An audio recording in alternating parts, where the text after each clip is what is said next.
theme for this month is focus. I think it's a great theme and very important part of our spiritual practice. Many of us from Western society and American society specifically will hear the word focus and immediately jump to thinking about focus as a thing to do. I need to focus. We put it on our list. We make sure that we get it done at some point during our day, during our week. And when we find that we've had any sort of something that we focused on, we get to check it off. The list, we get to check it off and move on to do other things. So, because we love our to-do lists. I would suggest that focus is not really something to do, a task. It's more of a way of being. We don't focus on something, we are focused. I spent the last several months studying to be certified to teach mindfulness meditation. Did I really need to go through a program to be certified to teach mindfulness meditation? Not really. But going through the formal program really helped me in thinking about the difference between focus as something to do and focus as a state of being. Being mindful is a way to be focused on the present moment. There are a lot of tools out there to help with this practice, but one of the most useful to me has been mindfulness meditation. We're going to be participating in a mindfulness meditation in a little bit. Mindfulness meditation is a different sort of meditation. You don't want to empty yourself or thinking about something out there or even something deep within yourself. You want to stay focused on the present. When I was a child, it was very hard for me to stay focused.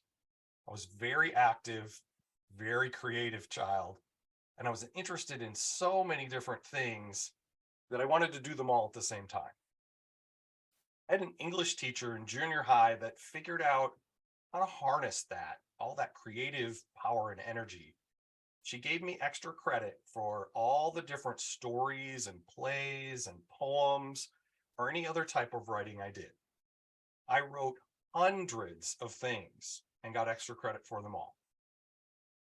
I got an A plus in the class and really didn't do very well on any of the regular work. But because of that extra credit, I had plenty of points.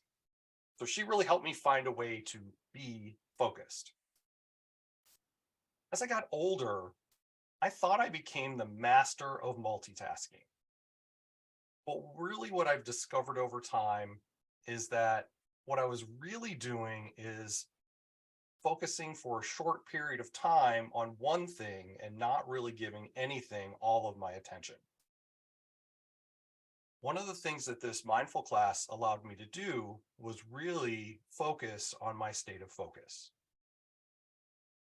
So the title of this talk is Focus and Flow. So how does flow fit into all of this? Well, I have to tell you that one of my favorite books is Eric Butterworth's In the Flow of Life.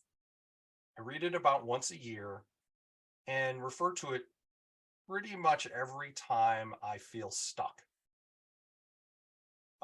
So we're going to talk about flow and what it is and what it is not. So according to Eric Butterworth in his book, the great truth, with a capital T, taught by the mystics out of the ages, life is lived from within out. This means that the whole universe is concentrated at the point where you are. More than this, you are the universe expressing as you. You are its living enterprise. It forever stands behind you with its full resources. However, the fullness of this universal support comes through you, not just to you. So flow is the power, the energy, some people call it the light, the oneness, the consciousness, and the wholeness of the universe flowing through you. I think that's a pretty amazing thing to hear. And sometimes if you think about it a little bit too much, it could be slightly terrifying. So if you think about this from the standard Western or American perspective, focus and flow seem to be opposites. You can focus on something, or how can you focus on something and allow the universe to flow at the same time? To answer that, I kind of bring us back to the definition of focus from earlier. Focus not as something to do, but as a state of being. Focus is something to be. That puts focus and flow in the same realm. And it would be much easier to see them both happening at the same time. So, unity is about practical spirituality. So, how could you use this in everyday life? First suggestion is add some mindfulness meditation to your meditation practice. There are a number of great guided meditations out there available on the internet, especially when you're new, just trying to figure out how it works, because it is slightly different than the meditation that most people think of when they think of meditation. Second thing is, when you feel yourself getting stressed or anxious, take a couple of deep breaths and figure out where the stress or anxiety is coming from. Feel what it's doing to your body and recognize that sometimes just acknowledging it is enough to get some release and relief from that.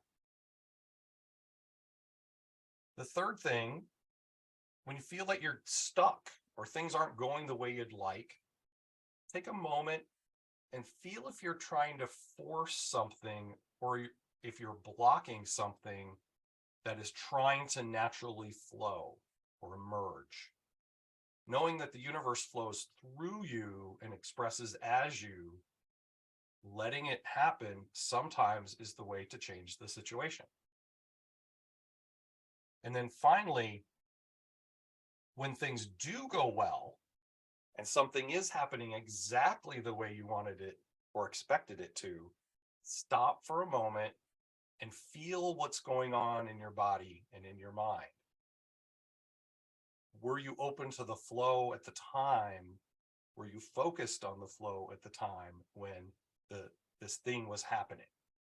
And I think as you get better at recognizing when things are going well and when things aren't going well and what's going on in your body and letting things flow through, it can be really helpful as part of your spiritual practice.